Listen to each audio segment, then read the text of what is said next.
guys, welcome to 6 Minutes for Friday, October 28th. I'm Jason Fulmore, SE Wrestler.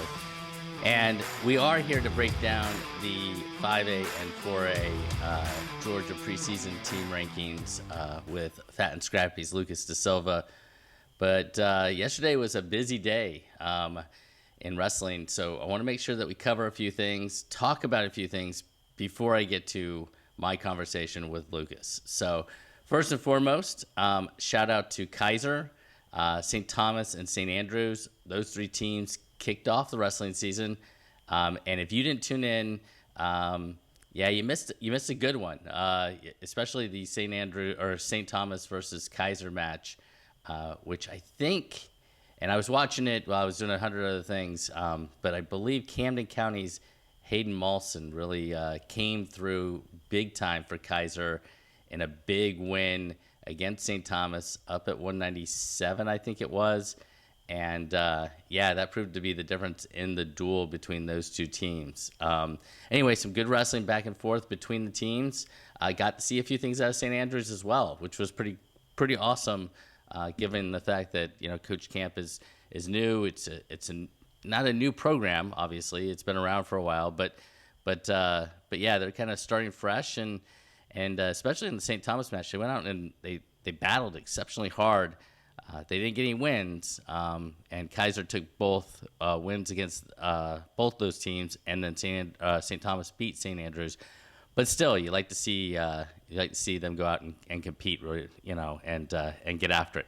So college wrestling is back, and a week from today, I will be in Florida for the River City Shootout. Maybe is what it's called.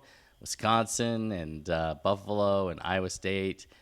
They join three of our South teams here with Campbell and UTC and Little Rock. And it's going to be a great time down in Jacksonville. Make sure you tune in next week. I'm going to try to do something, talk a little bit about some of the matchups and that sort of thing. And if you missed it, it was one of the matchups that was highlighted by the NCAA as 3 matches to watch. There's a link on SC Wrestle if you're interested in that. Let's see, a couple other things. Life University, let's see, make sure I pull this up. And Campbellsville and Cumberland's and Indiana Tech, all Mid-South teams. Bruton Parker, the NAIA Women's Top 20 was released yesterday, and we see a bunch of Mid-South teams in the top 20. And it's going to be fun, including the top team, Campbellsville, up in Kentucky. We don't talk about Kentucky much in 6 minutes. We try to focus on the 6 states, but we would be remiss if we didn't give out a shout out to those teams for the women in NAIA who are competing, and those rankings just dropped. So pretty cool. I'm not sure when the season actually kicks off for them. I know Bruton Parker did their intra-squad last night. Life's intra-squad for the guys is today. In fact, there's a lot of intra-squads going around the country, and tons of wrestling that you can tune into to kind of see what is happening. There's also the last big quote-unquote preseason event of the year happening up in Iowa, and all the boys and girls in high school competing before the season begins.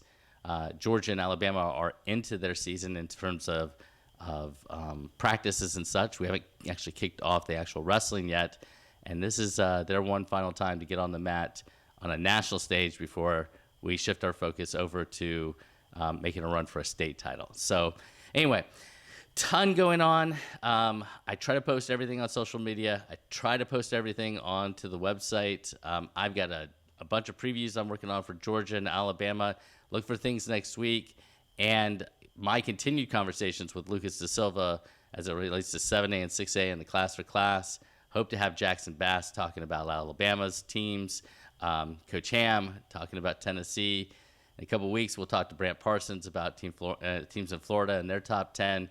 So a ton of things going on. Super excited. And today, Lucas Da Silva and I break down the 5A and 4A, which should be 2 outstanding classes here in the state of Georgia. Check it out. All right, we are now doing 5A and 4A Georgia preseason. 5 and 4, not 9. Yeah, made sure I can count. That's why I kind of separated. 9A, oh God, that's GHSA in 10 years. Oh dear Jesus. Why do you say that? You gave him an idea. Not 10 years, 3 years. Yeah, you gave him an idea. We're going to have 19 classifications. Everybody gets a medal. All right, moving on. All right. So let's jump into 5A. And looking at it, you still have Cass up top. Yes, I do. Jefferson second, Ola third, Flowery Branch fourth, Woodland fifth. No change in the top 5. Nope. A couple point changes, nothing too major. Flowery Branch went up a tenth of a point just from seeing a couple of their guys this season. Woodland stayed the exact same. No major changes, like you said. I got a question for you. Because Creed Thomas and Davis Dendy both wrestled well. Yes, Super 32. How much does that have an impact on these? So, in my they are just 2 wins. So in my matrix and the way that I worked it out, I kind of expected them to wrestle at that level. Okay. So it's more when you see a guy. I'll give you an example. Hudson Danielson at the Grappler. That was a bonus to Buford's matrix. It stayed the same, but that I plugged into the matrix he's wrestled above what I thought he was. There's a bonus. I expected Dendy and Creed to have the kind of performances they did. So when it came down to it, while it almost bumped them up, it was where I was like, I actually more... You were confident in what you had previously. I was confident in them being 9.4. I was very confident in that. All right. So the top 5 don't change. 6 is Greenbrier still. Yep. Cambridge is 7. McIntosh is 8. Harris County is 9. And Dalton is 10. So 5A... Didn't change at all. A couple of point differences. Greenbrier, shout out to them. They closed the gap between them and Woodland. They were on a 5.4 in the preseason. They jumped up to a 6.1, led by, obviously, performances of McDermott and the crew. They had a good Super 32. They had some really good McDermott made the Georgia Super 32 early entry tournament. And that's what we didn't talk about before that we did at the beginning of 6A and 7A, which is what are the things that actually had the biggest impact on you, like... You just talked about Boston McDermott. He made the finals against Bambinelli. And he wrestled hard. Obviously, Bambinelli a little too much for him in that match, as he would be for most of the country at this point. Yeah. But its performances, seeing the way that the teams are working out, and then you'll get this when certain teams you'll hear in the It happened last year with Rockmart, where all of a sudden the mummerings were, "Hey, have you heard about Rockmart? Have you seen this? Have you seen that?" So with certain Greenbrier's one of those teams where I've been getting mummerings out the you-know-what of, hey, are you big on the Wolf Pack? Hey, have you seen this? Have you seen this? They're doing this. So on an example like that, they're putting the right work in. Shout out to Epstein and the crew out there. Yeah. They do amazing work, and they're creating the right kind of culture. They are creating a culture of winning that I think is sustainable. They have a young team, not a lot of seniors. I think that Greenbrier's on the way up, and it showed that where their points changed. It showed it. All right. So 5A didn't change at all. 4A, again, in our top 5, they remained exactly the same. Yes, We've got Lovett, Chesadee, West Lawrence, Sonoraville, and Heritage. So any point changes there? Did you see anything from the preseason that made you feel more confident or less confident in any of their spots? Because Lovett is quite a bit ahead. Yes, Lovett went up actually a point or two because of the fact that we saw Hyman and some of the guys, they came out this summer and they balled out, wrestled incredible. Mance, Kusky, yeah. Cale Kusky, that was who I wanted to mention specifically. Cale Kusky had himself an off season. I'm excited to see him get back into the regular season now. So I actually think Lovett has extended the gap on 4A. Yeah. And that's not a diss to Chesadee, West Lawrence, or Sonoraville, who also earned a couple points in their own right. I think Lovett is just that good. I think that they are a dynamo. They certainly look it. They are a dynamo in Georgia, and I'm excited to see them this year. Of course, under Coach Maldonado, you're gonna be under the right kind of tutelage and coaching. I think that they are one of those teams that we might be looking at them at the end of the season as, oh my God, they might be the team that pound for pound nobody expected to be a real challenge to some of these Buford, Cassis, Camdens, and we're looking at it, we're like, they might be like beats. Well, they are going to the knockout. So we'll get to see some of it. We'll get to see at least some individual matchups. That's right. All right, so in the bottom 5 saw some change of this 10, probably the biggest change is Central Carroll. Yes, they did. Jumping up to number 7. How much do the freshmen and the freshman I don't know, the way they performed this past summer have an impact. It was the freshmen that really did it for me because obviously. I mean, obviously you got Colson Hoffman, you got other kids. Hoffman's a killer. Don't get that twisted. But we knew of Gabe Swan and the freshman crew they were bringing in. We heard, but we didn't see it. And then we got to Super J2 early entry qualifier. And my match of the night was him and DJ Clark in the finals. I think that right there is on your way to be a great rivalry in the state of Georgia. Hopefully they match up a few more times. But it was that kind of crew that wrestled at the barn that really bumped Central Carroll for me and made me recognize, okay, I might have had a blind spot to the Lions. And we'll have to see throughout the year. You certainly were told you had a blind spot. Oh, yeah, no, I was informed. I was very much informed, and I was like, I have to see it. And then I saw it, and I was like, all right, well, then there's a piece of shut-up pie for me. So fair enough, fair play to... Although we still have to see how it all plays out when we get off the But I think as of now, they've earned the number 7 spot. I think that's a good place for them right now. Okay. North Oconee is a team that we've seen them year in and year out be consistent, be challengers.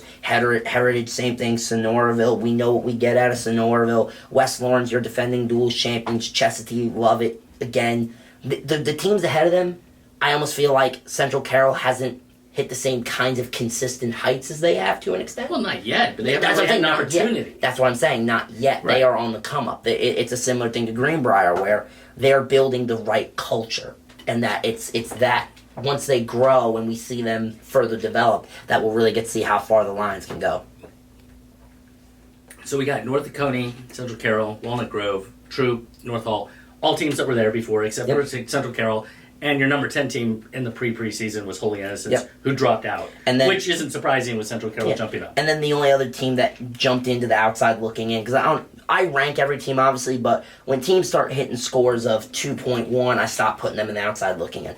Islands hit the outside looking in for me when I saw some of the guys. I got to see them just working out wise and hearing about certain kids and what's going on down in Islands. I like what I'm hearing. The Matrix replied, gave them a 3.7. Still outside of the top 10, but they're moving in the right direction as well. The Fat and Scrappy Matrix. Yes, sir. That's what that is. Yes, sir. It is a Matrix. All right. So Morpheus or Neo? A little more Neo, I think. A little bit. A little bit more. A little bit. For sure. All right. So that is 5A and 4A. I can't wait because I agree with you on Central Carroll. I really like the response from a lot of people about, kind of letting us know and kind of giving us some feedback. That's what this is all about at the end of the day. It's a conversation. That's and right. I like that. That's right. And I can't wait for the next few weeks to kind of play out and we can kind of see, maybe this team is actually a lot better than what we thought they were. I'm hoping we see another team because it always gets interesting where you see 2 or 3 similar kinds of team emerge. And it's like they're on a collision course for each other because they're both young and hungry. Like, I would love to see a dual meet this year between Greenbrier and Central Carroll because they mirror each other in a lot of ways. And I think as a duel, that would be fun to set up. So, if people need to get on the horn, I'm just saying that might be one that I would love to go to. Just a thought. You need someone to cover it. Maybe he's around, but I'm just saying that might be a fun one. Just saying to throw out there if schedules aren't finalized yet. Just a thought. I'm pretty sure they're finalized, but it's all you never know. All right, so that's 5A and 4A. We appreciate you watching, and tune in for 7A, 6A, 3A, 2A, all the different iterations, man. Yes, sir. All right.